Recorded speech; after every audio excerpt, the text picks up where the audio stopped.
All right, today we're going to be talking about Chapter 12, Lesson 2. This is called Area of Circles. So, when we have a circle, the area is the part that fills in the circle. Last lesson we talked about circumference, which was the perimeter of the circle. This time we're going to be talking about what's in between the edges, what's inside of the circle. Now, when it comes to area of a circle, it's a little bit more difficult simply because of the formula. So if I use area, my formula is pi r squared. R squared means I'm going to multiply the radius times itself and then multiply by pi. So A is the area of the circle.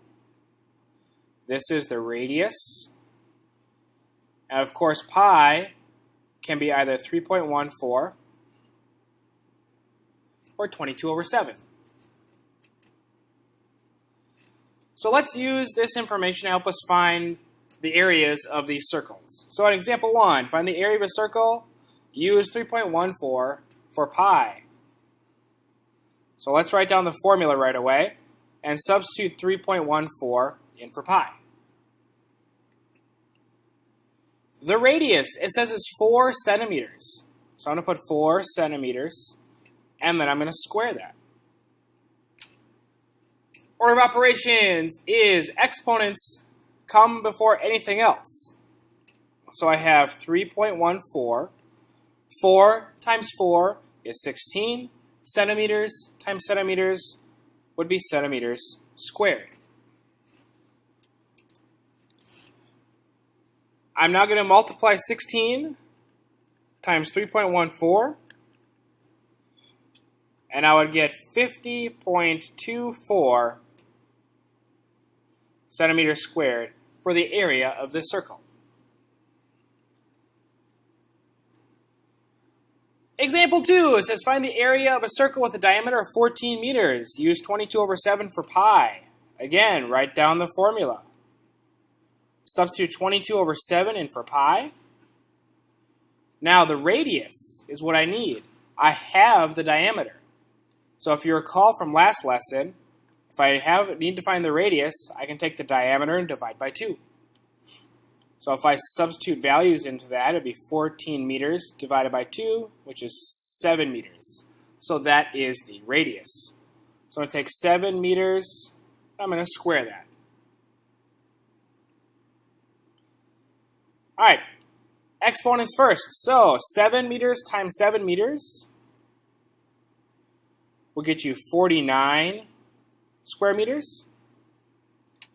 And if I do 22/7 times 49, remember the 7 and the 49 can cancel out. There are 7 sevens that can go into 49. So this would be 22 times 7 meters squared now. And that's going to get 154 square meters.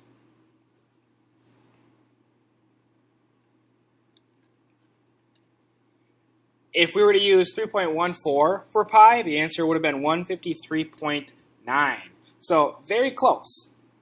Very close. Example 3, find the area covered by the fountain. Use 3.14 for pi. Round to the nearest tenth. So we're going to use A equals pi r squared. It says to use 3.14 for pi. Now, 5.2 meters is the diameter. Just like last example, I want to take that and divide it by 2. 5.2 meters divided by 2 would be 2.6 meters. So that is the radius.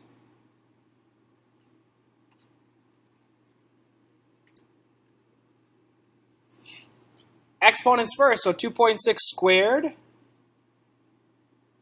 would be 6.76 square meters.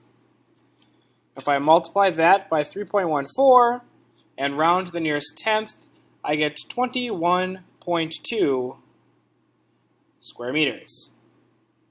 The actual answer is 21.2264. Rounding to the nearest tenth gets you 21.2. All right, let's talk about semicircles or half circles.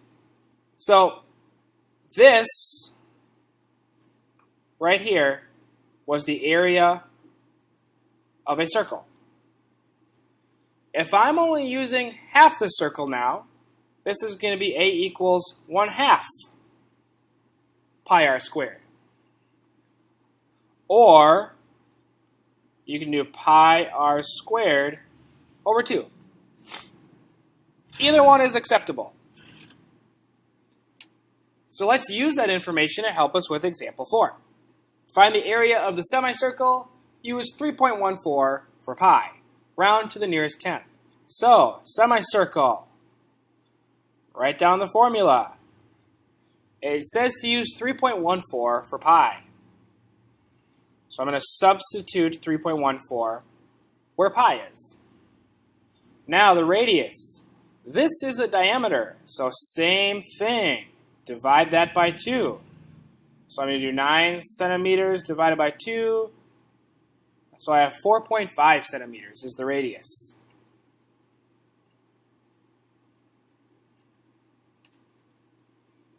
Start to simplify. We are going to be doing the 4.5 squared first because that's with exponents. And 4.5 squared is 20.25. Bring in the centimeters squared. If I multiply all of these numbers together, 1/2 times 3.14 times 20.25, and I get 31.7925, but rounding to the nearest tenth, I get 31.8 square centimeters. Alright, that is the end of lesson 2. If you have any questions, please let me know.